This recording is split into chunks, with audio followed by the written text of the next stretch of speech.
আমরা মুভিটা অনেক ভালো এনজয় করেছি আর গানটা দিয়ে অনেক ডান্স করেছি। শাকিব খান সেরা সেরা।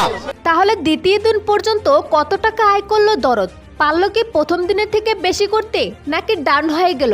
দ্বিতীয় দিনের সর্বমোট কত টাকা আয় হলো? গতকাল তো ৮৩টি সিনেমা হলে মুক্তি পেয়েছে দরদ। মুক্তির প্রথম দিনে বিভিন্ন হলগুলোতে দেখা গেছে উপচে পড়া ভিড়, এবং শুক্রবার ছুটির দিন থাকায় সবাই হলমুখী ছিল।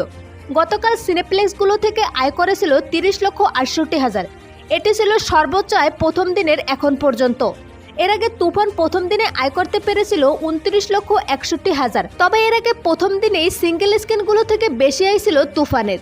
অন্যদিকে দরদ সিনেমা মোট প্রথম দিনে আয় করে ১,৪২,০০,০০০ টাকা। দ্বিতীয় দিনে সিনেপ্লেক্সগুলো থেকে আয় করেন ২৮,৮০,০০০। যদিও শনিবার অফিস খোলার শো বাড়ানো হয়নি। এখন দ্বিতীয় দিনে সিঙ্গেল স্ক্রিনগুলো সহ সব মিলিয়ে আয় করেন ১,১২,০০,০০০ টাকা, যদিও এটা আনুমানিক ধরা হয়েছে। দ্বিতীয় দিনে দরদ মোট আয় করেন ২,৫৪,০০,০০০ টাকা। তবে বাকি ২১টি দেশের আয়কে একসাথে হিসাব করা হলে অনায়াসে সমস্ত রেকর্ড ভেঙে দিবে, যদিও অন্যান্য দেশের আয়ের তথ্য এখনও হাতে পাওয়া যায়নি। অন্যদিকে আয় নিয়ে পরিচালক বলেন, ইচ্ছাটাই যে এত পরিমাণে ভালোবাসা পাচ্ছি এটাই অনেক। এত পরিমাণ মানুষ হলমুখী হচ্ছে, সিনেমা ইন্ডাস্ট্রি ঘুরে দাঁড়াচ্ছে, এটাই যথেষ্ট আমার জন্য।